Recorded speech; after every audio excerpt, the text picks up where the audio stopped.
کو حق کی دعائیں کرنے والا، اسے کلام کو حق کی دعائیں کرنے والا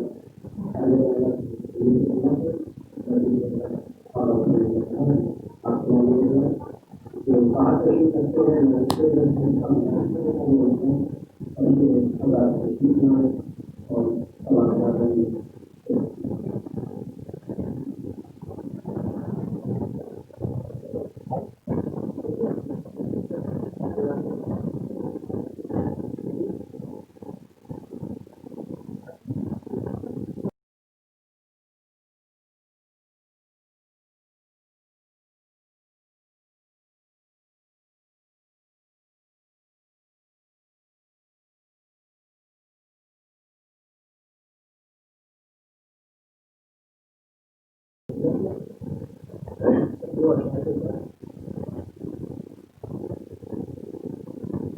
بتا رہی ہے سبھی کو سنائے کر وہ بنا، اسے کلام کو حق کی دعائیں کر وہ بنا، فضا میں گونج رہی ہے اذان کی آواز، سنو سنو ہی ہے سنائے کر وہ بنا۔ میں محمد والے محمد سلام کرے نعرے تکبیر۔ اللہم صلی علی محمد وآل محمد۔ یہ اشعار میں میں گزارش کر رہا ہوں جناب عبدالعزیز صاحب کی خدمت سے جو تشریف لائے اور بادشاہ امام حسین میں قربانی کو قرآن کیا۔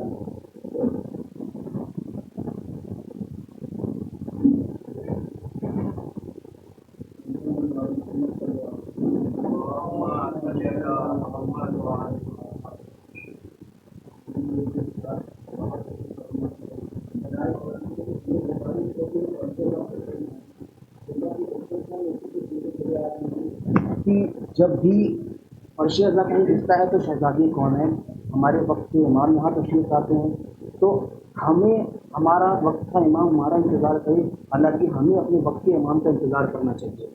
تو جو بھی حضرات باہر تشریف رکھنا برائے کرم عرش اعلیٰ تشریف لائیں پر محمد والے محمد صلی اللہ علیہ وسلم۔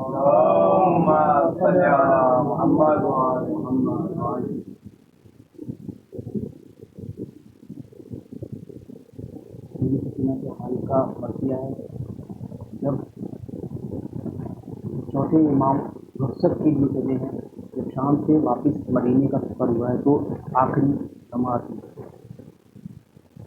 شام کی عورتوں ایک وعدہ کرو، شام کی عورتوں ایک وعدہ کرو، روز قبر سکینہ پہ آؤ گی تم، شام کی عورتوں ایک وعدہ کرو، جب تلک لوٹ کر میں نہ آؤں، آ کے شمع جلاؤ گی تم، شام کی عورتوں ایک وعدہ کرو، صورت شاہدی بے کفن بھی میری جیسی اسیر محن بھی، صورت شاہدی بے کفن بھی میری جیسی اسیر محن بھی، خالی کرتے میں مدفون غربات،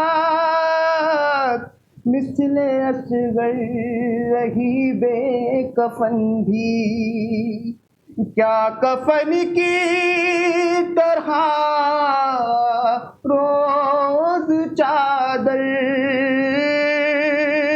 اس لحد پر چڑھاؤ گی تم،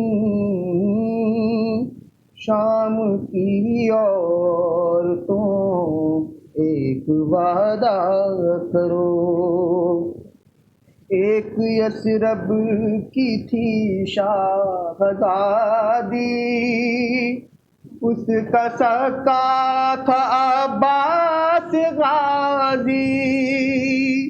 ایک یثرب کی تھی شاہزادی، اس کا سکا تھا عباس غازی۔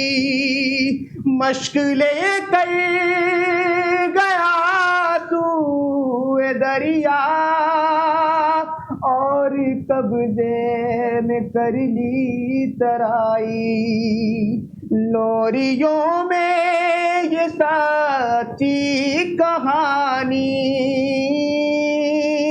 روز اس کو سناؤ گی تم۔ شام کی عورتوں ایک وعدہ کرو، قبر بے کس پہ آنسو بہانے، حال کہہ دے ستم کا سنانے۔ قبر بے کس پہ آنسو بہانے، حال کہہ دے ستم کا سنانے۔ قافلہ کربلا کو چلا گئے، اس کے بابا کا چہلم منانے۔ اتنا کہہ دو ہماری طرف سے، اس کا چہلم مناؤ گی تم۔ شام کی عورتوں ایک وعدہ کرو۔ فاتحہ۔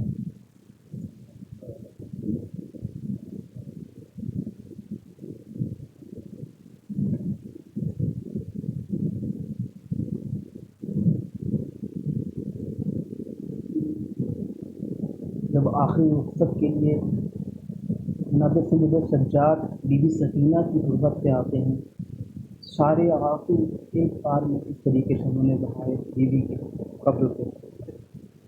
ملی رہائی تو عابد یہ کام کر کے چلے، ملی رہائی تو عابد یہ کام کر کے چلے، سب آنسو قبر سکینہ کے نام کر کے چلے۔ ملی رہائی تو عابد یہ کام کر کے چلے، سب آنسو قبر سکینہ کے نام کر کے چلے۔ یہ اہل شام سے بولے اگر نہ ہو زحمت، دیا جلا دیا کرنا اگر ملے فرصت، بہن کے واسطے یہ اہتمام کر کے چلے، سب آنسو قبر سکینہ کے نام کر کے چلے۔ دعا جو کرتی تھی رو رو کے وہ بھی دن آئے، وہ جس کے دل میں یہ ارمان تھا وطن جائے، اسے حوالے زندان شام کر کے چلے، اسے حوالے زندان شام کر کے چلے، سب آنسو قبر سکینہ کے نام کر کے چلے۔ سکینہ شام کے زندان میں رہ گئی تنہا، چلے اسیر نگاہوں کے سوئے کرب و بلا، یہ مارے کا بھی تو عابد تمام کر کے چلے، یہ مارے کا بھی تو عابد تمام کر کے چلے، سباس قبر سکینہ کے نام کر کے چلے، وطن بھی جا کے یہ روئے گی شاہ کے غم میں، اب ان کی عمر بسر ہوگی شہ کے ماتم میں، جو زیست اپنی 72 کے نام کر کے چلے، جو زیست اپنی 72 کے نام کر کے چلے، سباس قبر سکینہ کے نام کر کے چلے، کوئی ہمارا مرا تو کہا حسین حسین، عزا کا فرش بچھا تو کہا حسین حسین، یہ انتظام بھی چوتھے امام کر کے چلے، سباس قبر سکینہ کے نام کہہ کے چلے، ظفر صدا یہی آتی تھی اے میرے بابا، سبھی وطن گئے میں قید میں رہی تنہا، لحد سے اہل حرم جب سلام کر کے چلے، سباس قبر سکینہ کے نام کر کے چلے، ملی رہائی تو عابد یہ کام کر کے چلے، سباس قبر سکینہ کے نام کر کے چلے، اور محمد والے محمد صلی اللہ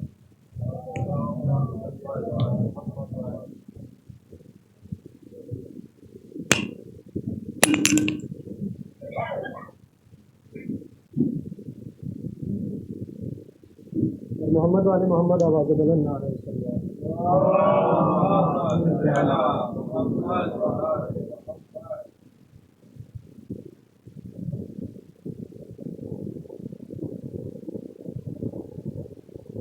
چند مصرے امام سجاد اور جناب زینب سلام اللہ علیہ کے حوالے سے سماعت فرمائیں، ایک بار صلوات بر محمد و آل محمد۔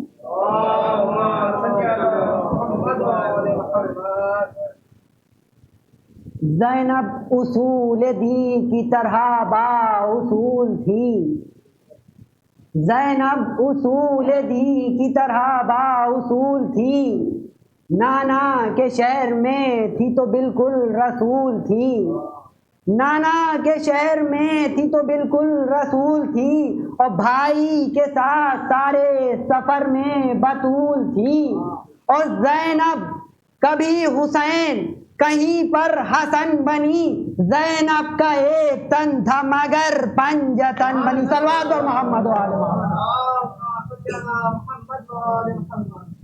امام سجاد علیہ السلام کے حوالے سے سلام پیش خدمت۔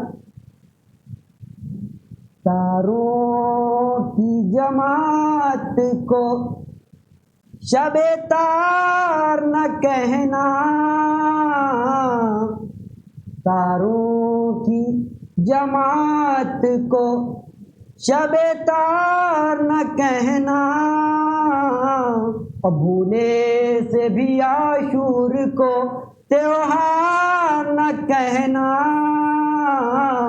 بھولے سے بھی عاشور کو، اور آئے ہیں ابھی شام کا دربار الٹ کر، بھولے سے بھی سجاد کو بیمار نہ کہنا، بھولے سے بھی سجاد کو، صلوات پر محمد و آل محمد۔ ستم کو صبر کا کلمہ پڑھانے آیا ہے، علی کے خون کا جوہر دکھانے آیا ہے، اور پہن کے ہتھ کڑی بیڑی حسین کا بیمار، پہن کے ہتھ کڑی بیڑی حسین کا بیمار امیر شام کو قیدی بنانے آیا ہے، امیر شام کو صلوات پر محمد والے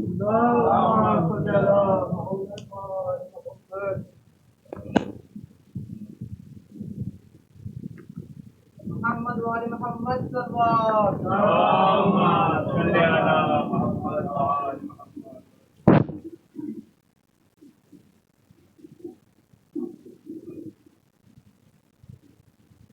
ایک باواز بلند نعرہ صلوات. چالیس سے سماعت کرنا کہ حسینیت کی اشاعت کے واسطے جرار، حسینیت کی اشاعت کے واسطے جرار، علی کا لہجہ کیا اختیار زینب نے. حسینیت کی اشاعت کے واسطے جرار، علی کا لہجہ کیا اختیار زینب نے. اور یزید کو بھی مٹایا، یزیدیت کو بھی، یزید کو بھی مٹایا، یزیدیت کو بھی. تا ایک تیر کیے دو شکار زینب نے. یزید کو بھی مٹایا، یزیدیت کو بھی. ہے ایک تیر کیے دو شکار زینب نے، ہے ایک تیر کیے دو شکار زینب نے. ایک سوال پڑھیں حضرات. سلام کے چینل سے آ رہا ہے کہ حر کے ماتھے کو ندامت کا پسینہ مل گیا، حر کے ماتھے کو ندامت کا پسینہ مل گیا. ڈوبنے والے کو تنکے کا سہارا مل گیا. حر کے ماتھے کو ندامت کا پسینہ مل گیا، ڈوبنے والے کو تنکے کا سہارا مل گیا. اور تب ہوا ظاہر نبی کے طول سجدے کا سبب، تب ہوا ظاہر نبی کے طول سجدے کا سبب. شہ کا جب زیر خنجر ہم کو سجدہ مل گیا، شہ کا جب زیر خنجر ہم کو سجدہ مل گیا. کون جیتا کون ہارا کربلا کی جنگ میں، کون جیتا کون ہارا کربلا کی جنگ میں. ایک تبسم میں ہمیں اس کا خلاصہ مل گیا. کون جیتا کون ہارا کربلا کی جنگ میں، ایک تبسم میں ہمیں اس کا خلاصہ مل گیا. اور 6 مہینے کے صحیح اصغر مگر وقت جہاد، 6 مہینے کے صحیح اصغر مگر وقت جہاد. حضرت عباس کے شانے سے شانہ مل گیا، 6 مہینے کے صحیح اصغر مگر وقت جہاد. حضرت عباس کے شانے سے شانہ مل گیا. اور کربلا میں جل گیا ہوتا شریعت کا گلاب، کربلا میں جل گیا ہوتا شریعت کا گلاب. وہ تو کہیے چادر زینب کا سایہ مل گیا، کربلا میں جل گیا ہوتا شریعت کا گلاب. وہ تو کہیے چادر زینب کا سایہ مل گیا. اور کتنی وسعت ہے تیری کرب و بلا میں اے حسین، کتنی وسعت ہے تیری کرب و بلا میں اے حسین. جتنے زائرین تھے سب کو ٹھکانہ مل گیا، کتنی وسعت ہے تیری کرب و بلا میں اے حسین. جتنے زائرین تھے سب کو ٹھکانہ مل گیا. ظلم کوفے سے چلا تھا لے کے صندوق اجل، ظلم کوفے سے چلا تھا لے کے صندوق اجل. کربلا میں اس کو بیعت کا جنازہ مل گیا، ظلم کوفے سے چلا تھا لے کر صندوق اجل. کربلا میں اس کو بیعت کا جنازہ مل گیا. اور کربلا اس واسطے جرار جانا چاہیے، کربلا اس واسطے جرار جانا چاہیے. کربلا سے حر کو بھی جنت کا راستہ مل گیا، کربلا اس واسطے جرار جانا چاہیے. کربلا سے حر کو بھی جنت کا راستہ مل گیا.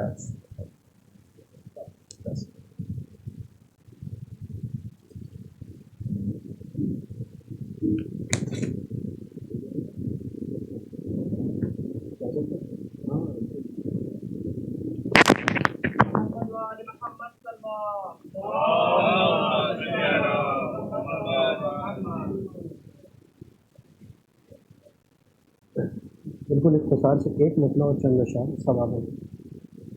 ارشاد فرمائیں مطلب بطور خاص کہ تن تنا آواز بلند نعرے صلوات کا سہارا دو.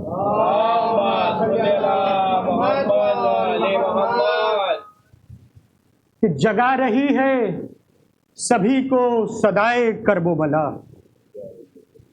جگا رہی ہے سبھی کو صدائے کرب و بلا، جسے تلاش ہو حق کی وہ آئے کرب و بلا، جسے تلاش ہو حق کی وہ آئے کرب و بلا. یہ شعر دیکھیں بطور خاص کہ فضا میں گونج رہی ہے اذان کی آواز، فضا میں گونج رہی ہے اذان کی آواز، سنو سنو کہ یہی ہے صدائے کرب و بلا، سنو سنو کہ یہی ہے صدائے کرب و بلا، سنو سنو. اور یہاں سے دو شعر مولا حور علیہ السلام کی شان میں پیش کر رہا ہوں کہ گھنے اندھیروں کے جنگل سے جو نکل آئے، گھنے اندھیروں کے جنگل سے جو نکل آئے، تو ایسے جگنو کو سورج بنائے کرب و بلا، تو ایسے جگنو کو سورج بنائے کرب و بلا. اور سپاہ شام میں سب تھے ملوکیت کے غلام، سپاہ شام میں سب تھے ملوکیت کے غلام، بس ایک خور تھا مزاج آشنائے کرب و بلا، بس ایک خور تھا، بس ایک خور تھا مزاج آشنائے کرب و بلا. اور یہ عزاداری حسین جناب زینب کا صدقہ ہے اور شہزادی کو یہ شعر نظر کر رہا ہوں کہ سلام جرت زینب تجھے ہزار سلام، سلام جرت زینب تجھے ہزار سلام، زمانے بھر کو کیا آشنائے کرب و بلا، زمانے بھر کو کیا آشنائے کرب و بلا، زمانے بھر کو کیا. اور یہ شعر دیکھیں کربلا کی خصوصیات کیا تھیں اور کن صفات پہ مبنی تھی کہ آتش، شباب، تبسم، وفا، علمداری. آتش، شباب، تبسم، وفا، علمداری، یہ لفظ خلق ہوئے تھے برائے کرب و بلا، یہ لفظ خلق ہوئے تھے برائے کرب و بلا، یہ لفظ خلق ہوئے تھے برائے کرب و بلا. اور آخری دو شعر کی زحمت کہ خلا میں کھو گئے سب طالبان بیعت، خلا میں کھو گئے، خلا میں کھو گئے سب طالبان بیعت کے، اڑا کے لے گئی سب کو ہوائے کرب و بلا، اڑا کے لے گئی، اڑا کے لے گئی سب کو ہوائے کرب و بلا. خلا میں کھو گئے سب طالبان بیعت کے، اڑا کے لے گئی سب کو ہوائے کرب و بلا. اور آخری شعر کہ اب مجھ سے قبر میں منکر نکیر کیا پوچھیں، اب مجھ سے قبر میں منکر نکیر کیا پوچھیں، کفن میں میرے ہو جب خاک شفائے کرب و بلا. السلام جرت زینب تجھے ہزار سلام، سلام جرت زینب تجھے ہزار سلام، زمانے بھر کو کیا آشنائے کرب و بلا، زمانے بھر کو کیا آشنائے کرب و بلا. انہی اشعار کے ساتھ میں بسط ادب و احترام اب گزارش گزار ہوں حجت الاسلام والمسلمین مولانا اختر عباس جون صاحب قبلہ کی خدمت میں کہ رونق افروز ممبر ہوں اور مجلس رضا حسین کو خطاب فرمائیں. آپ آواز بر محمد وال محمد، آپ حضرات آواز بلند نعرے صلوات کا ساتھ.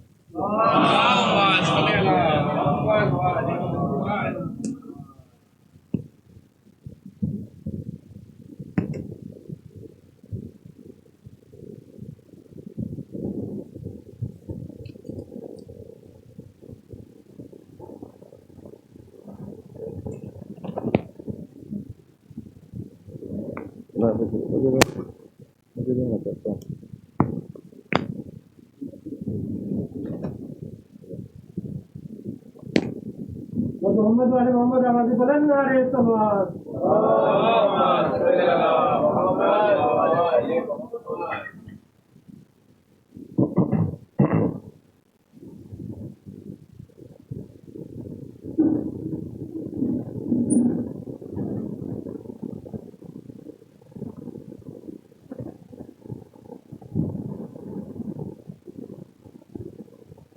رحم الله من قرأ الفاتحة. بسم الله الرحمن الرحيم. الحمد لله رب العالمين الرحمن الرحيم مالك يوم الدين إياك نعبد وإياك نستعين اهدنا الصراط المستقيم صراط الذين أنعمت عليهم غير المغضوب عليهم ولا الضالين. صدق الله العلي العظيم. لا حول ولا قوة إلا بالله العلي العظيم. أعوذ بالله من الشيطان اللعين الرجيم. بسم الله الرحمن الرحيم. الحمد لله رب العالمين والصلاة والسلام على سيد الأنبياء والمرسلين خاتم النبيين أبي القاسم محمد اللهم صل على محمد ثم الصلاة والسلام على أهل بيته الطيبين الطاهرين المعصومين المنتجبين ولعنة الله على أعدائهم أعداء الله أجمعين. أما بعد وقد قال الله تبارك وتعالى في كتابه الكريم. بسم الله الرحمن الرحيم. يا أيها الذين آمنوا من يرتد منكم عن دينه فسوف يأتي الله بقوم يحبهم ويحبونه أذلة على المؤمنين وعزة على الكافرين يجاهدون في سبيل الله ولا يخافون لومة لائم ذلك فضل الله يؤتيه من يشاء والله واسع عليم. صلوات محمد علیہ.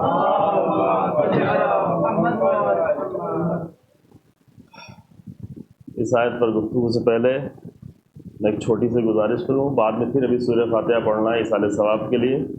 سورہ فاتحہ کو ساتھ میں پڑھیں، اچھا ہے، اس سے ایک پریکٹس ہو جاتی ہے سورہ حمد کو ادا کرنے کی. اس لیے اس سال مجھے بار بار یہ بات کہنی پڑی. پچھلے سال حج میں تھے تو مومنین حج میں جب مدینے سے نکلے اور جب میقات سے بڑھنے لگے تو پہلے بھی کہہ رہے تھے کہ تھوڑا سورہ کی پریکٹس کرا دیں، سورہ حمد کی اور کسی ایک سورہ کی. تو میں بڑا پریشان تھا کہ یہ سارے مومنین حج کرنے آئے ہوئے ہیں اور کوئی 40 سال نماز پڑھ چکا ہے، کوئی 50 سال نماز پڑھ چکا ہے، کوئی 20-30 سال نماز پڑھ چکا ہے. یہ سورہ کی پریکٹس کرانے کی کیا بات کر رہے ہیں؟ تو اندازہ مجھے بھی ہے جس طرح لوگ مسجدوں میں نماز پڑھتے ہیں، اگر فرادہ نماز پڑھ رہے ہوتے ہیں، کبھی کبھی تو امام جماعت بھی عجیب انداز سے پڑھا رہے ہوتے ہیں. اصل میں قرآن کی صحیح قرأت کے ساتھ پڑھنے کی پریکٹس ہم نہیں کرتے، اہمیت نہیں دیتے. اور اس سے نماز اگر انسان کے پاس صلاحیت ہو اور نہ کرے، ایک انسان ہو جس کے پاس صلاحیت ہی نہیں ہو، زبان بہت موٹی ہو، زبان بڑھتی نہیں ہو، تو اس کا اشہد اللہ الہ کے بجائے اشہد اللہ بھی چل جائے گا، قبول ہے اللہ کے نزدیک، کیونکہ اس کے پاس وہ زبان موٹی ہے. لیکن اگر انسان میں اچھی صلاحیت ہے تو اس کے لیے لازم ہے کہ وہ قرآن کو صحیح طرح سے پڑھے، اور خاص کر جو ہے وہ سورہ کی جو قرآن میں نماز میں پڑھے جاتے ہیں. تو پھر مجھے فکر جب ہوئی تو اندازہ یہ ہوا کہ اصل میں ان لوگوں کو فکر اس بات کی ہے کہ حج میں واجب امر ایک یہ ہے کہ طواف کے بعد 2 رکعت نماز طواف پڑھی جاتی ہے مقام ابراہیم کے پیچھے. انشاءاللہ آپ سب کو جلدی اللہ نصیب کرے، اور جو یہاں جوان بیٹھے ہیں ان کو جوانی میں نصیب کرے حج انشاءاللہ. بعض لوگ انتظار کرتے ہیں کہ بوڑھے ہوں گے تب حج کریں گے. بعض ملک ایسے ہیں کہ جہاں پر جب تک حج نہیں کیا ہوتا شادی کرنے میں مشکل ہوتی ہے. حج کیا ہے کہ نہیں کیا پوچھتے ہیں، حج کیا ہے کہ نہیں کیا. اگر حج کیا ہے تو ٹھیک ہے، رشتہ دیں گے، وہ قبول کریں گے، ورنہ قبول نہیں کریں گے. جیسے انڈونیشیا ہے، ملیشیا ہے، بعض ملکوں میں. تو وہاں پر لوگوں کو بڑی فکر تھی کہ نماز بعد میں پڑھی جائے گی. اگر نماز صحیح ادا نہ ہوئی، وہ 2 رکعت واجب ہے، حج کا واجب رکن ہے. اگر نماز صحیح طرح سے ادا نہ ہوئی تو یہ 4 لاکھ روپے لگا کے آئے ہوئے ہیں، میرے 4 لاکھ روپے بیکار نہ چلے جائیں، ہے نا. کہیں اگر انسان سمجھ بوجھ کر بھی ادا نہ کر پا رہا ہو تو مشکل ہوتی ہے. اب شاید بعض لوگوں کو میں مذاق میں کرتا تھا، آپ لوگوں کو اپنے پیسے کی فکر ہے، یا ایک طواف اور ہوتا ہے آخر میں طواف نساء، اور طواف نساء کے بعد بھی وہ 2 رکعت نماز پڑھنا واجب ہے، سمجھ رہے ہیں. اور طواف نساء وہ ہے کہ اگر انسان نے طواف نساء نہیں کیا ہے تو بیوی اپنی ہوتے ہوئے بھی حرام ہے. شاید یہ مسئلہ نہیں معلوم ہو آپ لوگ، جو لوگ حج کرنے گے ان کو سب کو معلوم ہے، اور جو لوگ حج نہیں کیے ہوئے ان کو بتایا جائے کہ حج کرنے جائیں گے. بیوی ہے تو شوہر حرام ہے، شوہر ہے تو بیوی حرام رہے گی، سال بھر بھی نہ جائے تب سال بھر تک حرام رہے گی۔ بعض لوگ حج کر کے چلے آتے ہیں بھول کے، بعد میں پھر کسی کو اپنا نائب بنا کے کرواتے ہیں، بھائی یہ کرو تاکہ ہمارا معاملہ صحیح ہو سب۔ تو ہم ان کو مذاق میں کہتے تھے بھائی آپ کو کس کی فکر ہے؟ ابھی 40 سال سے نماز پڑھ رہے تو اس کی فکر نہیں تھی، ابھی جو ہے کس کی پیسے کی فکر ہے یا بیوی کی فکر ہے؟ لیکن اصل مسئلہ یہ تو مذاق کی بات ہی ہوتی ہے، لیکن اصل مسئلہ یہ ہے کہ ہماری قرأت صحیح ہونا چاہیے، کم سے کم واجب نماز میں جو چیز پڑھی جا رہی اور وہ سورہ حمد ہے۔ بزرگوں نے اسی لیے شاید 2 مصلحت کی وجہ سے سورہ حمد بہت زیادہ پڑھنے کے لیے ہے مجلسوں میں رکھی گئی۔ ایک تو بہت ساری مجلسیں ہوتی ہیں جو قرآن کے بغیر شروع ہو جاتی ہیں، تو کم سے کم قرآن کے سورے کے ساتھ مجلس کا شروع کیا جائے، یہ ایک اہم مسئلہ ہوتا ہے۔ دوسری بات یہ کہ سورہ حمد ایک ایسا سورہ جس کو بہرحال پڑھنا واجب ہے، باقی آپ سارے سورے تبدیل کر سکتے ہیں، جس سورے کو چاہے پڑھیں۔ بعض سوروں کی اہمیت ہے، جیسے سورہ قدر ہے، سورہ زلزال ہے، سورہ توحید ہے، بعض سوروں کی زیادہ اہمیت ہے، لیکن آپ کوئی بھی سورہ کسی بھی رکعت میں پڑھ سکتے ہیں، لیکن سورہ حمد کو تبدیل نہیں کر سکتے۔ سورہ حمد ایک واجب سورہ ہے جس کو انسان کو پڑھنا ہی پڑھنا ہے، تو اچھا ہے کہ انسان اس کی قرأت بھی اچھی طریقے سے، بعد میں پھر انشاءاللہ ساتھ میں پڑھیں گے۔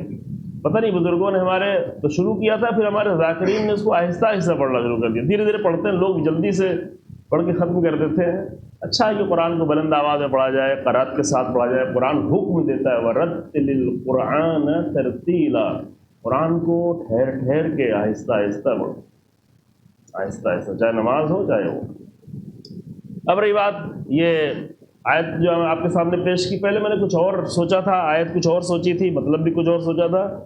راستے میں مجھے خیال آیا کہ نہیں، آج کی مناسبت سے کئی مناسبتیں ہو جا رہی ہیں، ایک تو ایام اضحیٰ چل رہا ہے، پھر شب ہے، یہ بہت ہی اہم شب ہے اس لحاظ سے کہ تاریخ کی 2 عظیم ترین ہستیاں، تاریخ کی عظیم ترین ہستیوں میں سے رسول اللہ کی عظیم ترین ذات جس سے بشریت محروم ہو رہی ہے، کل کا دن 28 صفر، اور شاید اس غم کو ہم بہت زیادہ محسوس نہیں کر پاتے۔ اگر رسول اللہ کی جدائی کا غم محسوس کرنا ہے ذرا سا، تو امیر المومنین کے دل کی خبر لیں اور جناب زہرا کے دل کی خبر لیں کہ کیا گزر گئی رسول اللہ کے جانے پر، امیر المومنین پر، اور کیا گزر گئی جناب زہرا پر۔ اس لیے نہیں کہ میرا باپ اس دنیا میں نہ رہا، اس لیے نہیں کہ امیر المومنین کے بزرگ پالنے والے اس دنیا میں نہ رہے، بلکہ اس لیے کہ رسول اللہ کے جانے کے بعد سے وحی الہی کا سلسلہ منقطع ہو گیا۔ یعنی ابھی تک جتنے نبی آئے تھے، اس لیے میں نے کہا کہ یہ بات شاید ہم اور آپ اتنا زیادہ محسوس نہیں کر سکیں، کیونکہ ہمارے اور آپ کے نزدیک نہیں معلوم وحی الہی کی کتنی اہمیت ہے، ہر ایک اپنے اعتبار سے محسوس کرے گا، لیکن امیر المومنین جانتے ہیں کہ اللہ کی وحی کا آنا اور اس کا منقطع ہونا کیا معنی رکھتا ہے، اور جناب زہرا جانتی ہے۔ اور بعد میں دیگر جو حالات پیدا ہوئے عالم اسلام میں، اس کی بنیاد پر جناب زہرا سمجھتی ہیں کہ رسول اللہ کے اس دنیا سے جانا اس کا مطلب کیا ہے، سخت ترین غم، عظیم ترین غم۔ امیر المومنین، میں مصائب شاید کچھ اور پڑھوں، اس لیے میں یہ چند جملے شروع کے بول دیتا ہوں کہ امیر المومنین رسول اللہ کی وفات کے وقت تو جوان تھے، 33 سال کے جوان تھے، لیکن بڑھاپے میں جب کسی نے امیر المومنین سے سوال کیا کہ آپ خضاب نہیں لگاتے، کیونکہ عرب میں خضاب لگانا بہت ہی رائج امر تھا، سبھی لگاتے تھے، ائمہ بھی تقریباً سبھی خضاب لگاتے تھے، صرف امیر المومنین نہیں لگاتے تھے، باقی سبھی ائمہ روایتیں موجود ہیں سب کے لیے تقریباً، لیکن امیر المومنین خضاب نہیں لگاتے تھے، جبکہ اس زمانے میں زیادہ لگایا جاتا تھا۔ ایک مرتبہ رسول اللہ کے دور میں رسول اللہ نے تاکید بھی کی مومنوں سے، تم خضاب لگاؤ، خضاب لگا کے رکھو۔ وہ نجم البلاغہ میں موجود ہے، کسی نے امیر المومنین سے اپنے زمانے میں سوال کیا کہ اب کیا ہے، اس زمانے میں رسول اللہ نے کہا تھا کہ تم خضاب لگاؤ، یہودیوں کی طرح نہ رہو۔ تو امیر المومنین سے کسی نے پوچھا کہ رسول اللہ نے خضاب لگانے کو حکم دیا تھا، تو کیا خضاب لگانا ضروری ہے؟ تو امیر المومنین نے وضاحت کی کہ وہ خضاب جو رسول اللہ نے لگانے کو حکم دیا تھا اس لیے دیا تھا کیونکہ اس زمانے میں جنگ بہت زیادہ ہو رہی تھی، اور جنگ میں اگر انسان سفید داڑھی کے ساتھ، لشکر بھی مسلمانوں کا عام طور سے چھوٹا ہی رہتا تھا، مسلمانوں کی تعداد ہمیشہ کم رہتی تھی، کافی کم رہتی تھی۔ بدر میں 1000 کے مقابلے میں 313، احد میں 3000 کے مقابلے میں 1000 سے کم، خندق میں 10,000 کے مقابلے میں 2-3,000 سے کم، جنگ موتا میں 1,00,000 کے مقابلے میں 3,000 لوگ، تو تعداد ہمیشہ کم رہتی تھی مسلمانوں کی، تو رسول اللہ نے حکم دیا کہ خضاب لگا کے چلو تاکہ دشمن دور سے دیکھ کے بوڑھا سمجھ کے وہ اور زیادہ اس کے حوصلے بلند نہ ہو جائیں، ہمارے چہرے جو ہے وہ جوان لگ رہے ہیں۔ پھر امیر المومنین فرمایا اب جنگ کی حالت نہیں ہے تو انسان کو اختیار ہے، چاہے خضاب لگائے چاہے خضاب نہ لگائے، یہ آپ کے لیے آسانی کر دی تاکہ جو نہ لگائے وہ یہ نہ سمجھے کہ ہم کوئی غلط کر رہے ہیں۔ لیکن اصل مسئلہ جو تھا کہ وہی کہ امیر المومنین خود نہیں لگاتے، جبکہ سبھی لوگ لگاتے تھے، امیر المومنین نہیں لگاتے تھے۔ تو کسی نے پوچھا کہ آپ خضاب نہیں لگاتے؟ کیونکہ سبھی لگاتے تھے۔ تو امیر المومنین نے فرمایا کہ رسول اللہ کے گزر جانے کے بعد اب کس بات کا خضاب ہے؟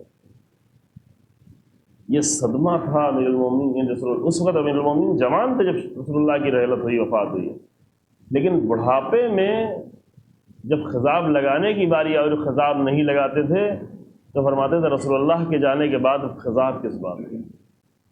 یہ غم تھا امیر المومنین کی ذات پر۔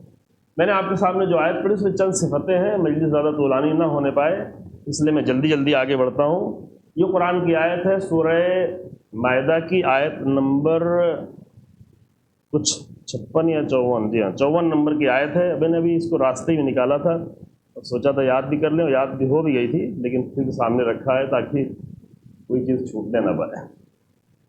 قرآن کہتا ہے یا ایھا الذین آمنوا، اے صاحبان ایمان۔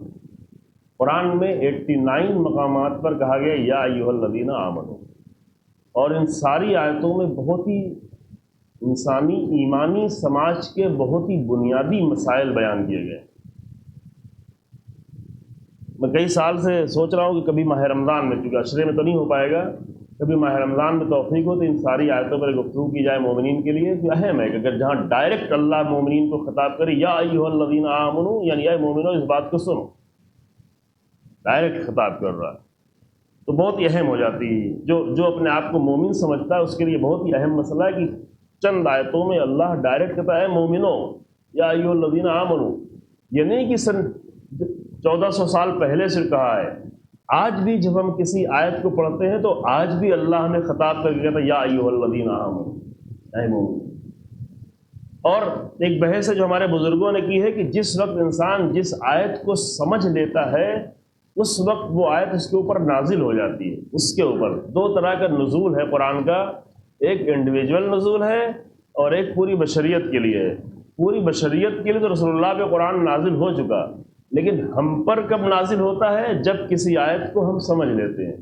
اس میں بھی تھوڑا فرق ہے، جب ہم کسی آیت کو اچھی طرح سے سمجھ لیتے ہیں تو وہ قرآن ہمارے ذہن پر نازل ہوتا ہے، اور جب کسی آیت کو ہم سمجھ کر اپنی زندگی میں اتار لیتے ہیں تو وہ قرآن ہماری روح پر نازل ہو جاتا ہے۔ اس کو کہتا ہے انڈیویجول نزول قرآن کا، یعنی انسان چاہے تو خود اپنے اوپر قرآن کو نازل ہونے کا موقع فراہم کر سکتا ہے۔ اور نزول کا مطلب یہ ہے کہ اللہ کے علم اس لائق تو نہیں ہے کہ ہمارے اوپر آئے، لیکن اللہ نے اپنے علم کو آسان بنایا اس لیے۔ قرآن یعنی علم خدا، قرآن تو لفظوں کا نام نہیں ہے، قرآن اصل میں علم خدا۔ علم ہم اس لائق نہیں ہے کہ اللہ کے علم سے ہمارا رابطہ پیدا ہو جائے، لیکن اللہ نے لقد یسرنا القرآن للذکر، ہم نے قرآن کو آسان بنایا تاکہ تم سمجھو۔ آسان بنانے کا مقصد یہ ہے کہ یہ قرآن لوگوں کے اوپر نازل ہو سکے، ورنہ اللہ کا علم تو آسان نہیں ہے۔ اللہ کے علم کو لفظوں میں ڈھالا گیا، اس لیے ڈھالا گیا تاکہ لوگوں کے سمجھنے کے لائق ہو سکے، اور ایسی لفظوں میں، ایسے آسان لفظوں میں کہ ایک فیلسوف، ایک اسکالر، ایک پروفیسر، ایک عام انسان، ایک ٹھیلا اور دکان چلانے والا، وہ بھی جا کر قرآن کا ترجمہ پڑھے تو اس کے اوپر بھی قرآن نازل ہونے کے لیے تیار ہے، اگر وہ خود اپنے آپ کو تیار رکھے۔ لہذا قرآن کی یہ آیت انشاءاللہ کوشش کرے کہ ہمارے اوپر یہ نازل ہو سکے۔ قرآن بیان کرتا ہے کہ یا ایھا الذین آمنوا، اے مومنو، من یرتد منکم عن دینہ، تم میں سے جو بھی دین سے مرتد ہو جائے، اگر ہو جائے، مرتد ہونا یعنی دین کو چھوڑ جائے، فسوف یأتی اللہ بقوم یحبہم ویحبونہ، تو ان قریب اللہ ایک ایسی قوم لے آئے گا کہ جس کو اللہ چاہتا ہے، جس سے اللہ محبت کرتا ہے، ویحبونہم، اور وہ بھی اللہ سے محبت کرتے ہیں۔ ایک صفت یہ ہو گئی، یعنی ایک ساتھ دو صفت کہہ سکتے ہیں کہ ایک ایسی قوم کہ جس سے اللہ محبت کرتا ہو اور ایسی قوم جس سے جو اللہ سے بھی محبت کرتے ہوں، عاشق ہوں. عزت علی المومنین، اذلۃ علی المومنین، جو مومنوں کے سامنے بہت نرم ہو. عزت علی الکافرین، اور کافروں کے سامنے بہت ہی مضبوط اور سخت ہو.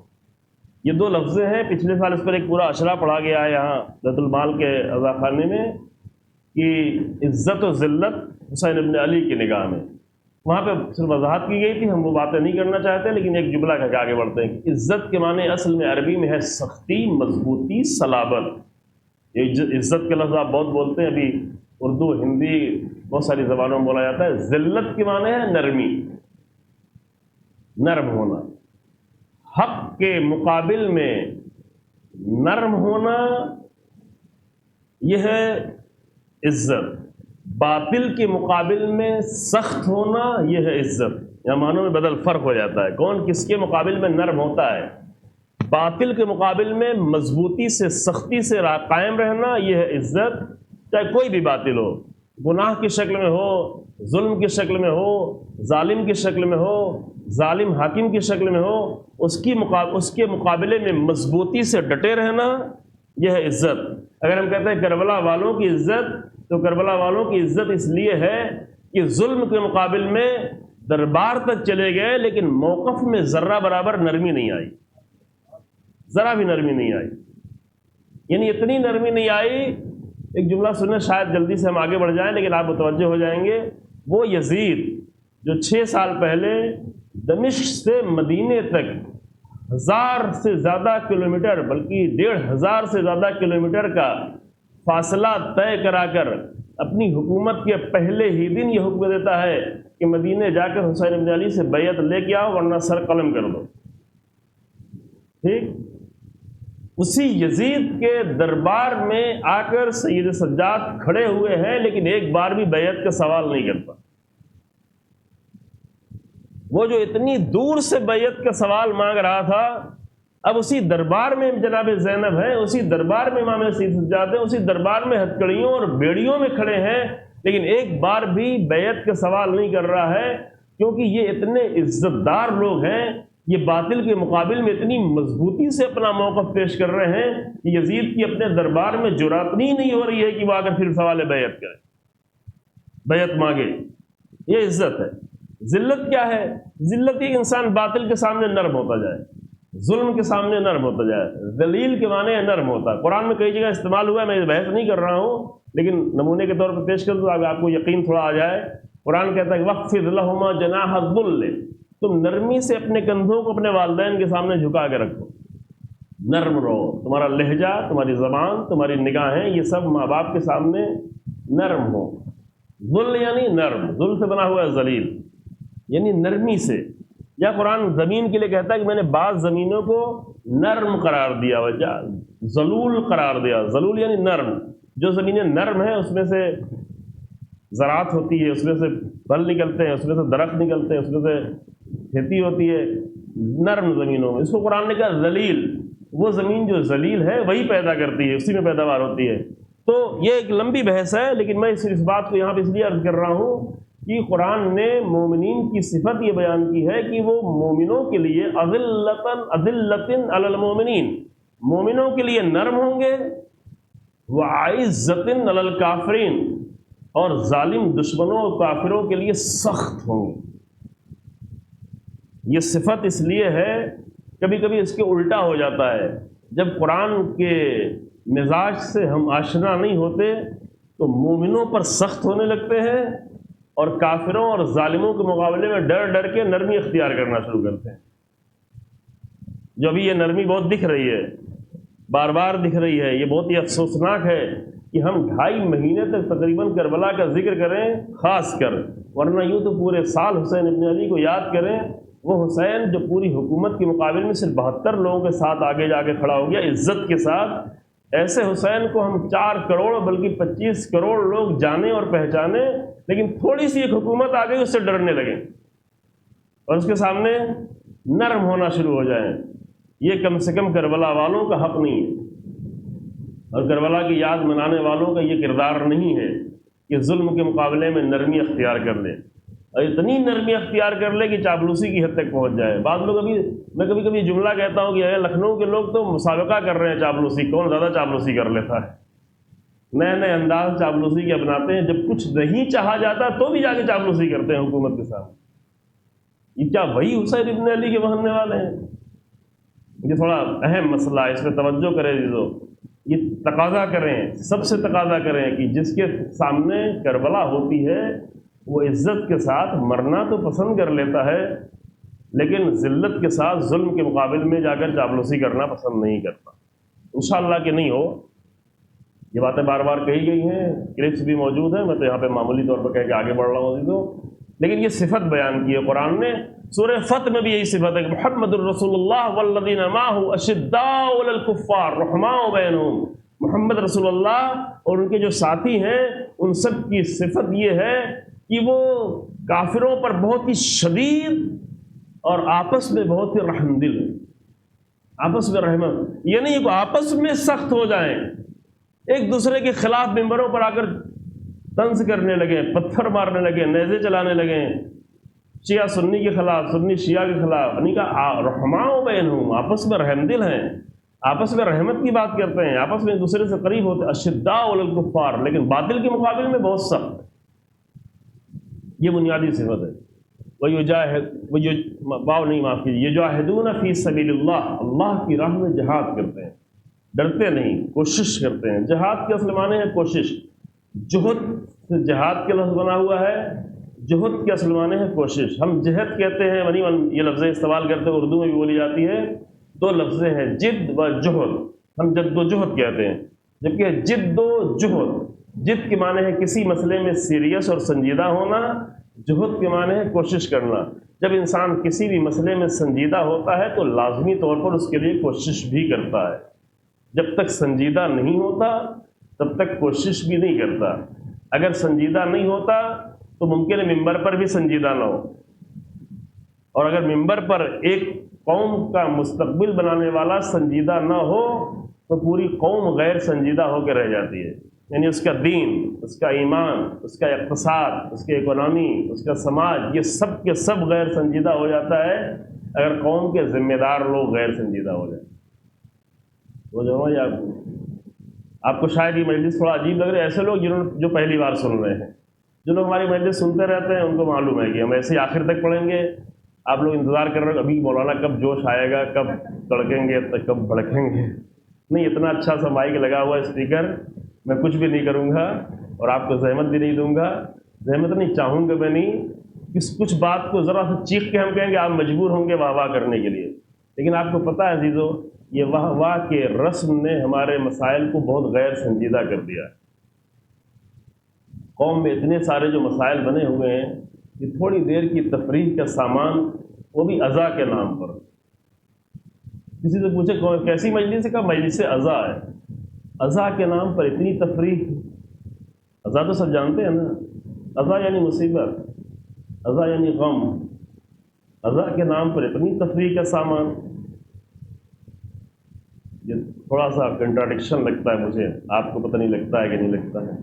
تضاد لگتا ہے اور عجیب لگتا ہے نا. تو مجلسیں اور بھی ہوتی ہیں، عرب زبان میں بھی ہوتی ہے، پرشین لینگویج میں بھی ہوتی ہے، اور بہت ساری زبانوں میں ہوتی ہے. لیکن کہیں آپ سن نہیں سکتے، ایک بار بھی نہیں سن سکتے کہ کسی نے نیچے سے واہ کہہ دیا ہو. سوال ہی نہیں ہے. یعنی سنجیدہ مسائل پہ گفتگو ہوتی ہے، سنجیدگی سے لوگ سنتے ہیں، جس کا نتیجہ یہ ہوتا ہے کہ بہت فاسد قومیں بھی اپنے اندر بڑا انقلاب پیدا کر دیتی ہیں. وہ ایران جس کو کبھی پیرس کہا جاتا تھا، اس میں اتنا بڑا انقلاب آ گیا کہ آج شیعت کی عزت کا پرچم بلند کیے ہوئے ہر جگہ دکھائی پڑ رہا ہے. چاہے یمن ہو، چاہے لبنان ہو، چاہے سیریا ہو، چاہے عراق ہو. ایک نئی زندگی، کربلا کو ایک حرکت کے ساتھ لے کے آگے بڑھنے والا ایران. ہوتا ہم یہاں مجھ سے کسی ملک سے لینا دینا نہیں ہے، بات ملک کی نہیں ہے. بات صرف اتنی ہے کہ کربلا ہمارے لیے ایک تحریک کے طور پر تھی، اور تحریک کے طور پر شروع میں ایک بچے نے شعر پڑھا، بڑا اچھا تھا کہ کربلا کو جو ہے عاشور کو رسم اور کیا معاف کیجیے گا تہوار نہیں سمجھیں. یہ کسی نے اس سال محرم سے پہلے ویڈیو نکالا کہ کہتے ہیں منتری بھی ہے، پتہ نہیں کیا ہے بکواس، ویڈیو نکالا کہ جب کسی کا تہوار نہیں ہوا تو ہم کو بھی اپنا تہوار نہیں کرنا ہے۔ اللہ اکبر! لوگوں کی جھانکیوں کو آ کر کربلا کے، اب ہماری بھی مشکل ہے کہ ہم نے کربلا کو تہوار بنا رکھا ہے، لہذا لوگ ہمارے جلوسوں کو بھی جھانکیوں جیسا سمجھنے لگے۔ لیکن کربلا، ذکر حسین ابن علی عزاداری تہوار نہیں ہے، عزاداری ایک تحریک ہے، عزاداری ایک مومنٹ ہے، اور اسی مومنٹ ہی کے لیے عزاداری کو باقی رکھا گیا ہے۔ اگر عزاداری سے مومنٹ نکال لیا جائے تو یہ بھی دوسروں کے تہواروں جیسا بن کے رہ جائے گا، لیکن اگر عزاداری میں مومنٹ پیدا کر دیا جائے تو مردہ سے مردہ قوموں کو بھی نئی زندگی دے سکتی ہے عزاداری۔ اور مومنٹ ہے ہی اسی لیے تاکہ جب بھی یزیدیت کا سایہ کسی بھی سماج میں مڈلانے لگے اور کسی بھی ملک میں، وہاں سے عزاداری کے ذریعے سے لوگ بیدار ہوں۔ آج ہمارے ملک میں اگر کہیں بھی امید نظر نہیں آتی ہو تو کم سے کم جو حسین ابن علی سے وابستہ ہیں وہ آ کر امیدیں پیدا کریں، لازم ہے، کیونکہ عزاداری کے ذریعے سے دنیا میں بہت بڑے انقلاب آ چکے ہیں، اور سب سے بڑا انقلاب آنا ہے۔ وہ انقلاب جو پوری دنیا کو عدل و انصاف سے بھرنے والا ہے، وہ انقلاب بھی عزاداری ہی کے ذریعے سے آئے گا۔ شاید آپ اس بات کو یقین نہ کر پائیں، میں پوری مجلس پڑھ چکا ہوں اس کے اوپر بنگلور میں، لیکن ابھی فرصت نہیں ہے کہ عزاداری وہ تربیت کرے گی انسانوں کی کہ جس کے ذریعے سے انقلاب مہدی آئے گا، صلوات اللہ وسلام علیہ، صلوات پڑھنے والا۔ انقلاب مہدی کے لیے انسانوں کو آمادہ کرنے میں جو تحریک کام کرے گی وہ عزاداری کی تحریک ہے، لیکن وہ عزاداری جو ہم کر رہے ہیں اس میں ابھی وہ صلاحیت نہیں پیدا ہو پائی ہے، جبکہ ہمارے پاس نمونہ بھی موجود ہے، کیونکہ ہم عزاداری کو تہوار کے طور پر لے کے چل رہے ہیں، تحریک کے طور پر لے کے نہیں چل رہے ہیں۔ جب ہماری عزاداری تحریک بن جائے گی تو یہ تحریک ہمارے جوانوں کو بھی آمادہ کرنا شروع کر دے گی۔ آج کم سے کم ہمارے سامنے نمونے موجود ہیں، لاکھوں نہیں بلکہ کروڑوں ایسے جوانوں کے کہ جنہوں نے عزاداری کو تہوار اور رسم سے کہیں زیادہ بلند کر کے ایک تحریک کے طور پہ لیا اور تحریک سے اپنے آپ کو جوڑا، اور جب تحریک سے متصل ہو گئے تو باطل کتنی بھی قوت کے ساتھ ہمارے مقابل میں آیا، ہم نے اس کو شکست دی۔ یہ بات آج سے 40 سال پہلے کہی جاتی ہے، شاید سمجھنا مشکل ہوتا، لیکن 40 سالوں میں ہم نے اس کے دسیوں نمونے دیکھے، ایران و عراق کی جنگ سے لے کر کے 2006 کی حزب اللہ کی جنگ سے لے کر کے حتیٰ حماس کی جنگ کی، جو مکتب کے لحاظ سے فقہ کے لحاظ سے اہل سنت ہیں، لیکن سیاسی لحاظ سے جو شیعہ ہیں، یقینی طور پر شیعہ ہیں، کیونکہ وہ اپنی کامیابی کی مبارکباد نہ کبھی مصر والوں کو دیتے ہیں نہ کبھی آل سعود کو دیتے ہیں، بلکہ حماس اپنی کامیابی کی مبارکباد ہمیشہ رہبر انقلاب کو دیتا ہے، خامنہ ای صاحب کو۔ کیوں؟ اس لیے دیتا ہے کہ ٹھیک ہے ہم فقہ کے لحاظ سے نماز اہل سنت کی پڑھتے ہیں، لیکن کام شیعوں کا کرتے ہیں میدان جنگ میں آ کر۔ یہ اہل سنت بیچارے ان کے لیے مشکل ہے، وہ ان کے کر ہی نہیں پائیں گے، وہ کہتے ہیں کہ جو بھی حاکم ہو اس کے سامنے تسلیم ہو جاؤ، چاہے وہ یزیدی کیوں نہ ہو، ہوتے رہے ہیں ہر زمانے میں۔ یہ تو شیعہ مکتب یہ ہے کہ جو آ کر ظالموں کے مقابل میں کھڑے ہونے کی دعوت دیتا ہے، اور یہی وہ مکتب جب ایک تحریک بن کے سب کے لیے آگے بڑھے گا تو سب اس مکتب میں شامل ہوں گے۔ یہ ہونا ہے، آپ یہ نہ کہ یہ خیال کی بات ہے، یہ افسانے کی بات ہے، نہیں، اس کے لیے بہت تیزی سے لوگوں میں آمادگی بھی پیدا ہو رہی ہے۔ آپ سمجھتے ہیں کہ سیریا میں کتنے شیعہ ہیں؟ 6-7% بھی شیعہ نہیں ہیں۔ اب میڈیا نے تو ایسا بنایا ہوا ہے کہ سیریا میں شیعہ سنی کی جنگ ہو رہی تھی، شیعہ سنی کی جنگ نہیں تھی، دو مکتب کی جنگ تھی، یزیدی مکتب اور حسینی مکتب۔ یزیدی مکتب میں داعش جیسے لوگ تھے، حسینی مکتب میں شیعہ سنی سب مل کے اس کے مقابل میں جنگ کر رہے تھے۔ ابھی جا کے آپ تحقیق کریے گا، ریسرچ کریے گا کہ کتنے شیعہ ہیں۔ سیریا میں ایک فاؤ ایک علاقہ ہے، ایک کفریہ علاقہ ہے، دو جگہوں پہ شیعہ ہیں اور تھوڑے سے دمشق میں، ورنہ سیریا میں شیعہ نہیں ہے۔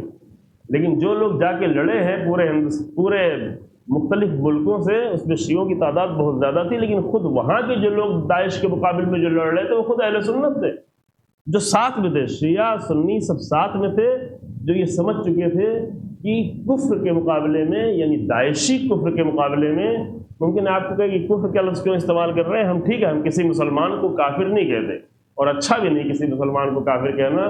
کسی ایک بزرگ کا بہت پیارا جملہ ہے، وہ کہتے تھے کہ آج مسلمان جتنا مسلمانوں کو کافر بنانے میں لگے ہوئے ہیں، اگر اتنی ہی کوشش کرتے کافروں کو مسلمان بنانے میں تو بہت سارے لوگ مسلمان ہو چکے ہوتے. ابھی سب کی کوشش پاکستان میں خاص کر دیکھیں، بعض لوگ کہتے ہیں پاکستان میں تو کوئی مسلمان رہی نہیں ہے. ابھی دھیرے دھیرے حالت یہ بنا دی. کیوں ہوں؟ کیا سنی شیعہ کو کافر کہنے لگے؟ اب شیعہ تو نہیں کہتے تھے کسی کو، لیکن کچھ گروہ ابھی ایسے نکلے جو اہل سنت کو کافر کہنے لگے. شیعت اس بات کی اجازت نہیں دیتی، لیکن ہاں ملنگیت یہ کر سکتی ہے، نصیریت یہ کر سکتی ہے. اور یہی فرق ہے عزیزو کہ ہم کسی کو کافر نہیں بنا رہے ہوتے ہیں. ہم اگر کفر کے عالم میں بھی کوئی ہے تو اس کو اسلام کی طرف دعوت دے رہے ہوتے ہیں، اور دعوت دینے کا طریقہ وہی ہے جو پیغمبر اکرم صلی اللہ علیہ وآلہ وسلم کا طریقہ تھا. محمد صلی اللہ علیہ رسول اللہ کا طریقہ یہ تھا. رسول اللہ کے طریقے میں ہمارے طریقے میں تھوڑا سا فرق سمجھ لیجیے، شب ہے پیغمبر اکرم صلی اللہ علیہ وسلم کی یاد کرنے کی. طریقہ یہ تھا رسول اللہ کا کہ رسول اللہ وہ تھے کہ جو کافر سے کافر انسان کو بھی جنت میں لانا چاہتے تھے. ہم یہ ہیں کہ مسلمانوں کو بھی جہنم میں بھیجنے کی فکر میں لگے ہوئے ہیں. تھوڑا سا فرق سمجھے نا. رسول اللہ کی خواہش یہ تھی، کوشش یہ، خواہش نہیں بلکہ کوشش یہ تھی کہ حتیٰ ابو جہل کو بھی جنت میں لے آئیں. اب وہ خود ہی نہیں آنا چاہتا تھا، وہ خود نہیں آیا، لیکن اس کے بیٹے کو لے آئے. اس کا بیٹا توبہ کر کے آیا، مسلمان ہوا. لوگ چڑھاتے تھے اکرما کو، اکرما ابن ابو جہل، تو رسول اللہ نے منع کہ اس کو باپ کے نام سے یاد ہی نہ کرو، کیونکہ باپ کا جرم بیٹے پر نہیں ڈالا جاتا. جبکہ اکرما ایسا بدترین انسان تھا کہ جس کے لیے مکے میں رسول اللہ نے سب کو معاف کر دیا تھا، لیکن چند لوگوں کا تو نہیں، ان کو تو سزا ملنا ہی ہے. اس میں سے ایک اکرما بھی تھا. اتنا زیادہ بد انسان تھا. لیکن اس کے زندگی میں ایسی تبدیلیاں آئیں، وہ اگر ہم بیان کریں گے بات طولانی ہو جائے گی. اس کے اندر ایسی تبدیلیاں آئیں کہ وہ سچے دل سے آ کر رسول اللہ کے سامنے مسلمان ہو گیا. ابو جہل کا بیٹا، تو رسول اللہ نے اسے معاف کر دیا. صرف معاف نہیں کیا، اس کو عزت دی. صرف عزت نہیں دی بلکہ تمام مسلمانوں سے بھی کہا کہ دیکھو اس کو باپ کے نام سے اس کو یاد ہی نہیں کرو، تاکہ اس کو احساس نہ ہونے پائے. تو رسول اللہ وہ تھے جو جس طرح سے جناب حمزہ کے لیے جنت قرار دی تھی، اسی طریقے سے ابو لہب کے لیے بھی چاہتے تھے. جس طرح حمزہ چچا تھے، ابو لہب بھی چچا تھا، لیکن رسول اللہ تو سب کے لیے جنت چاہتے تھے. اب وہ خود نہیں جہنم آنا چاہتا تھا، خود اس نے اپنے لیے جہنم کا انتخاب کر رکھا تھا، تو رسول اللہ پھر اس کو مجبور نہیں کر سکتے تھے، کیونکہ قرآن کا حکم تھا رسول اللہ کے اوپر کہ لست علیہم بمسیطر. اے رسول آپ دروغہ نہیں ہیں، آپ مسیطر بنا کے نہیں بھیجیں گے. آپ کا کام صرف یہ ہے کہ بات لوگوں تک صحیح طرح پہنچا دیں. اور رسول اللہ نے فرمایا وما علینا الا البلاغ، ہمارا کام صرف پہنچا دینا ہے، ہمارا کام مجبور کرنا نہیں ہے کسی کو. یہ طریقہ ہی نہیں ہے، یہ نہ عقلی طریقہ ہے نہ علمی طریقہ ہے. انسان کو مجبور نہیں کرنا ہے. یہ بنیادی ایک مسئلہ ہے، اس کو اپنے ذہن میں رکھ لیا دیتا کہ میں تھوڑا آگے بڑھ جاؤں، ایک دو مطلب اور عرض کے مجلس تمام کروں کہ یہ طریقے اسلامی طریقے نہیں ہے جو ہمارے. ہم ممبروں پر آتے ہیں، ممبر پر آ کر ایک دوسرے سب کو کافر بنانا شروع کر دیتے ہیں، سب کو دشمن اہل بیت بنانا شروع کر دیتے ہیں. یہ اسلامی طریقے نہیں ہیں. کبھی کبھی ہم عرض کرتے ہیں کہ ابھی ہم نے لوگوں کو اتنا زیادہ دشمن اہل بیت بنایا کہ وہ آ کر دوسروں کا ذکر بھی کرنے لگے. ورنہ آپ لوگ یاد ہوگا جہاں پہ بزرگ بیٹھے ہوئے ہیں کہ آج سے 40 سال پہلے 30 سال پہلے اہل سنت بھی پنجتن پاک کے سوا اور کسی کا نام ہی نہیں لیتے تھے. کچھ دنوں پہلے ہم گجرات میں تھے، ایک مزار پہ جایا کرتے تھے. یوں پہاڑ پہ جانا ہوتا تھا، اوپر پہاڑ تھا، صبح ایکسرسائز کے لیے جاتے تھے. وہاں بہت اونچائی پہ ایک مزار تھا. اس مزار میں نے دکھایا، فوٹو میرے پاس موجود ہے. اس پورے مزار پر اوپر گنبد پر بھی، نیچے بھی اور اس کے اور بھی نیچے بھی 3 جگہوں پر صرف پنجتن پاک کا نام تھا اور کسی کا نام ہی نہیں تھا. پنجتن پاک کا نام ہوتا بھی نہیں اس کے سوا. حتیٰ اہل حدیث بھی ہے، حتیٰ وہابی بھی ہے، ان کی نماز مکمل نہیں ہوگی جب تک اہل آل محمد پہ صلوات نہیں بھیجیں. تو جو آل محمد پہ صلوات بھیجتے ہیں وہ آل محمد کے دشمن ہیں. ہاں ایک گروہ ہے ناصبی، وہ ہے جو ابھی پاکستان میں جو کوششیں ہو رہی ہیں وہ باقاعدہ ان کو بنایا جا رہا ہے. ہمارے یہاں کچھ لوگوں کو بنایا جا رہا ہے کیا، غالی، جن پر لعنت بھیجی ہے امام صادق علیہ الصلوۃ والسلام نے. صلوات علیہ حضرات. اب یہ موضوع یہاں پہ میں نہیں چھیڑتا، لیکن پرسوں حیدرآباد میں ہم تھے، وہاں پر بالکل جو مرکز تھا غالیوں کا، وہاں پر ایک مجلس تھی، تو وہاں پہ ایک پوری مجلس پڑھ چکے ہیں، شاید آج اپلوڈ ہو جائے گی، غالیوں کے اوپر کہ کیا کن جملوں سے غالیوں کو یاد کیا ہے ائمہ نے، کن لفظوں سے.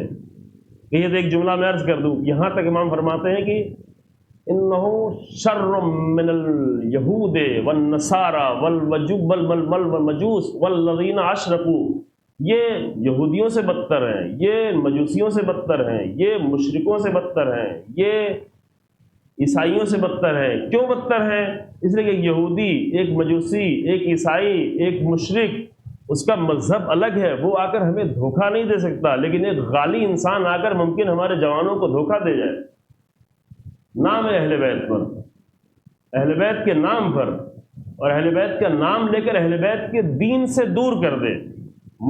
سمجھنے کا طریقہ یہ ہے کہ کیسے سمجھیں کہ یہ انسان غالی ہے یا غالی نہیں ہے، نصیری ہے یا نصیری نہیں ہے. اگر اہل بیت کا نام لے کر اہل بیت کے راستوں سے، اہل بیت کے طریقوں سے، اہل بیت کے دین سے دور کر دے تو یہ سمجھ لے کہ یہ غالی ہے. نام خوب لے رہا ہو لیکن راستہ وہ نہ ہو. یہ ایک اچھی پہچان ہے، پہچاننے کا طریقہ یہ اچھا ہے. ورنہ اور بھی بہت سارے پہچان کے طریقے ہیں. حیدرآباد میں تو میں نے دیکھا لوگوں نے اپنی شکلیں تک بگاڑ رکھی ہیں، اور یہ بیماریاں آنے والی ہیں. یہ اب تھوڑا تھوڑا اشارہ ہم ادھر بھی کرنا ضروری ہو گیا، کیونکہ یہ بیماریاں دھیرے دھیرے آ رہی ہیں. اور اسی روایت میں یہ کہا کہ اپنے بچوں کو بچاؤ غالیوں سے، اپنے بچوں کو بچاؤ غالیوں سے، لا یفسدونہم، کہ کہیں ان کو فاسد اور خراب نہ کر دیں. پھر بعد میں روایت میں یہ بھی جملہ ہے، پوری روایت نہیں پڑھتا لیکن ایک اشارہ کرے، اس روایت میں یہ بھی جملہ ہے کہ دیکھو اگر غالی میرے پاس آئے گا تو میں اسے قبول بھی نہیں کروں گا. یعنی وہ کہ جو توبہ کی حد سے آگے بڑھ گیا. کچھ لوگ ہیں جو توبہ کر سکتے ہیں لیکن کچھ لوگ بہت ہی آگے بڑھ جاتے ہیں، یعنی وہ حدیں پار کر جاتے ہیں. اور اگر مقصر میرے پاس آئے گا، یعنی جو مجھے نہیں جانتا، جو میرے حق کو نہیں جانتا، وہ آئے گا تو میں اسے قبول کر لوں گا. تو راوی جو سامنے موجود تھا اس کو بڑا تعجب ہوا کہ غالی تو آپ سے محبت کرتا ہے، فقط غلو کرتا ہے. غلو یعنی کیا؟ یعنی حد سے آگے بڑھ جاتا ہے. اب عبودیت، عبد اور معبود کے درمیان میں فرق نہیں کر پاتا، رب اور مربوب کے درمیان میں فرق نہیں کر پاتا، الہ اور متعلق کے درمیان میں فرق نہیں کر پاتا. تو غالی تو آپ سے محبت کرتا ہے، مقصر تو آپ کو جانتا ہی نہیں. تو امام نے اس کی وجہ، اس نے پوچھا کہ کیف ذالک یا ابن رسول اللہ، اے فرزند رسول، یہ کیسے ہے؟ وہ آپ کا چاہنے والا، آپ اسے قبول بھی نہیں کریں گے اور اسے قبول کر لیں گے. کہا اس کی وجہ یہ ہے کہ وہ انسان جو غالی ہے اس نے قد اعتاد ترک الصلاۃ والصیام والحج والزکات، اس غالی نے ترک نماز، ترک روزہ، ترک حج، ترک زکوٰۃ کی عادت کر لی ہے. یعنی اعمال، نمازوں کے ترک کی عادت کر لی ہے. اور جب کوئی عادت کر لیتا ہے تو عادت سے پلٹنے کو تیار نہیں ہوتا. لیکن وہ انسان جو ہمیں نہیں پہچانتا، جب پہچان لے گا تو ہماری اطاعت بھی کرے گا اور ہمارے عمل پر، باتوں پر عمل بھی کرے گا. کہ ہوا سن 61 ہجری میں 72 لوگ آئے تھے اور امام صادق علیہ السلام کے زمانے میں 4000 سے شاگرد تھے، 1,00,000 لوگ تھے جان دینے والے جو کہ اس وقت نہیں پہچانتے تھے. کربلا کے بعد یہ اثر ہوا، کربلا کے ایک اثر یہ ہوا کہ لوگ اہل بیت کو پہچاننا شروع ہو گئے. تو پہچاننے کے نتیجے میں آ کر مطیع بھی ہو گئے، اطاعت بھی کرنے لگے، شاگرد بھی بن گئے، حدیثیں بھی نقل کرنے لگے. لیکن وہ جو ترک دین، ترک نماز، ترک روزہ کی عادت کر لے، اور صرف عادت نہیں کرے بلکہ کیا کرے، کبھی کبھی انکار بھی کرنے لگے. اور یہاں پہ ایک فرق ہے جو شروع والے جملے میں نہیں بیان کر پایا. جو قرآن کہتا ہے کہ جو دین سے مرتد ہو جائے، مرتد کہتے اس کو ہے کہ دین کے کسی بھی رکن یا پورے دین سے انکار کر دے، وہ مرتد ہو جاتا ہے. ایک انسان ہے جو نماز نہ پڑھے اور شرمندہ ہو، پروردگارا میں کمزور ہوں، نماز نہیں پڑھ، یہ مرتد نہیں ہے. ایک خاتون ہے جو حجاب نہ کرے لیکن کہے کہ میں کر نہیں پا رہی ہوں، مجبوریاں ہیں، تو بعد میں کبھی اس کو اللہ توفیق دے دے گا اور کبھی ممکن ہے وہ حجاب کر بھی لے. میں ایک چھوٹا سا واقعہ بتاؤں، یہاں پر شاید آپ کے لیے واقعہ نہ ہے. وہ پچھلے سال ایک کانفرنس تھی، حیدرآبادی میں کانفرنس تھی، تو وہاں پہ جانا ہوا. وہاں پہ خواتین تھیں، کچھ خواتین تھیں جو بے حجاب تھیں، اچھی خاصی بے حجاب تھیں، اور وہ پینل ڈسکشن تھا، اس میں آ کر ڈسکشن بھی کر رہی تھی، بہت ایکٹیو تھی، اہل سنت تھی.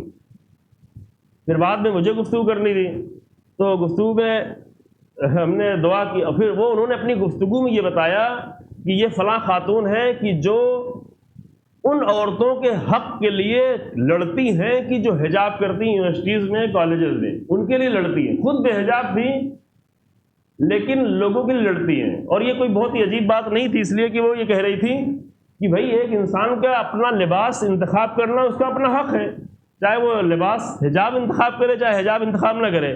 تو ایک انسان کے حق کے لیے ہم لڑ رہے ہیں کہ وہ جو چاہے لباس اختیار کرے.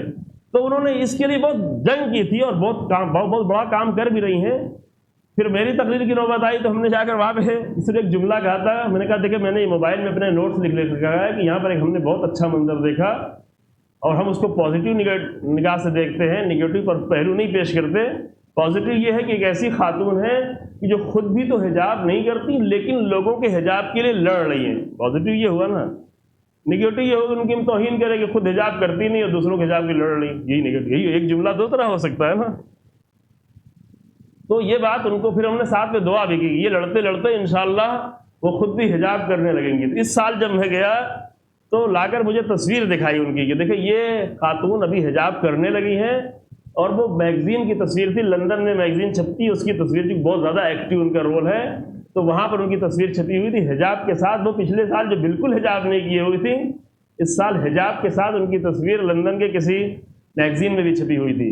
تو ہم یہ بات یہ عرض کرنا چاہ رہے تھے کہ دو طرح کے لوگ ہوتے ہیں. ایک لوگ ممکن ہے حجاب نہ کریں، ایک لوگ ممکن ہے نماز نہ پڑھیں، ایک لوگ ممکن ہے روزہ نہ رکھیں اپنی کمزوری کی بنیاد پر، یا شاید ہم ان تک صحیح میسج پہنچا نہیں سکیں اس لیے نہیں رکھ رہی ہیں، لیکن شاید شرمندہ بھی ہوں. تو یہ بے دین نہیں ہے انسان، یہ انسان مرتد نہیں ہے.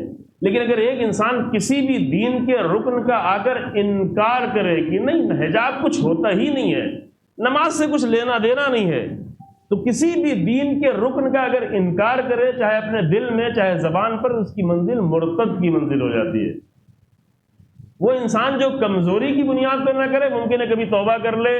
وہ انسان مثلا اپنی کمزوری کی بنیاد پر نماز نہیں پڑھتا کہ اٹھا نہیں جا رہا ہے، بیٹھا نہیں جا رہا ہے، نماز نہیں پڑھی جا رہی ہے، دل نہیں چاہ رہا ہے، ابھی یہ ہے ابھی وہ ہے. کبھی اللہ اس کے دل میں اس کے اندر اپنی خلا کو محسوس کرے گا کہ ہمارے پاس سب کچھ تو ہے لیکن ہماری روح خالی ہے، ہماری روح میں عشق پروردگار کے وہ جلوے نظر نہیں آتے. تو جب بھی یہ جلوے نظر آئیں گے وہ نماز پڑھنا شروع کر دے گا. تو اس کا معاملہ اس کے اللہ کے ساتھ ہے، اللہ اسے معاف بھی کر دے گا. لیکن وہ انسان جو انکار کرتا ہے وہ انسان ارتداد کی منزل میں آ جاتا ہے. یہ ایک شرعی مسئلہ ہے. کسی بھی دین کے رکن کا انکار کرے اس کی منزل یہ ہو جاتی ہے. تو یہ وہ کہ جو ارتداد کی اس منزل میں آ گئے ہیں کہ جو ایک رکن کا انکار کرے تو مرتد ہو جاتے ہیں. جو ارتداد کی ایسی منزل میں آ جائے کہ فرزند رسول اللہ کے مقابل میں آ کے جنگ کر رہا ہو، تو یہاں پہ ہم اس کو بچانے کی کوشش نہیں کر سکتے. ہم کسی کو کافر نہیں کہتے، لیکن کسی کو جناب زینب نے جا کر دربار میں کھڑے ہو کے کہا، قرآن کی آیت پڑھی. اب وہ خطبہ جا کر آپ پڑھیں، اس سال توفیق تھی کہ ایک پورا اشرا اس خطبے پہ پڑھا گیا. جناب زینب نے شام کے دربار میں کھڑے ہو کر یزید کو مخاطب کر کے یہ آیت پڑھی، نسیت قول اللہ، اے یزید تو کیا اللہ کے کلام کو بھول گیا ہے؟ کہ اللہ فرماتا ہے، سورہ آل عمران کی آیت ہے کہ لا يحسبن الذین کفروا انما نملی لهم خیر لانفسهم. جو لوگ کافر ہیں وہ یہ گمان نہ کریں کہ ہم ان کو جو مہلت دیتے ہیں تو ان کی مہلت ان کے لیے بہتر ہے، بلکہ انما نملی لهم لیزدادوا اثما. ہم تو فقط اس لیے مہلت دیتے ہیں تاکہ ان کا گناہ بڑھ جائے، ان کا ظلم و جور بڑھ جائے، وہ اپنی آخری منزل تک پہنچ جائیں. کیونکہ اگر یزید کو حکومت کے پہلے ہی دن جب اس نے بیعت کا سوال کیا تھا، اللہ چاہتا اس دن بھی اس کی زندگی کا خاتمہ کر دیتا، لیکن اگر اس دن اس کی زندگی کا خاتمہ ہو جاتا تو یزید سمجھ میں نہیں آتا کہ یزید ہوتے کیا ہیں، بعد کی یزید کیا ہوں گے، یزیدوں سے کیسے مقابلہ کیا جاتا ہے. پھر اتنا بڑا کربلا کا کردار ہمارے سامنے نہ آتا کہ قیامت تک آنے والے یزیدوں کے سامنے کیسے کھڑا ہوا جاتا ہے. مطلب یہ آیت صرف زمانے کے لیے نہیں ہے، یہ آیت آج کے لیے بھی ہے. کہ کبھی کبھی لوگ آگے پوچھتے ہیں کہ فلاں کو کورونا کیوں نہیں ہو جاتا، فلاں مر کیوں نہیں جاتا، اتنا ظلم ہے، اتنا ظلم پھیلا ہوا ہے. تو قرآن کی آیت پڑھ کے سمجھیں عزیزو کہ وَلَا يَحْسَبَنَّ الَّذِينَ كَفَرُوا أَنَّمَا نُمْلِي لَهُمْ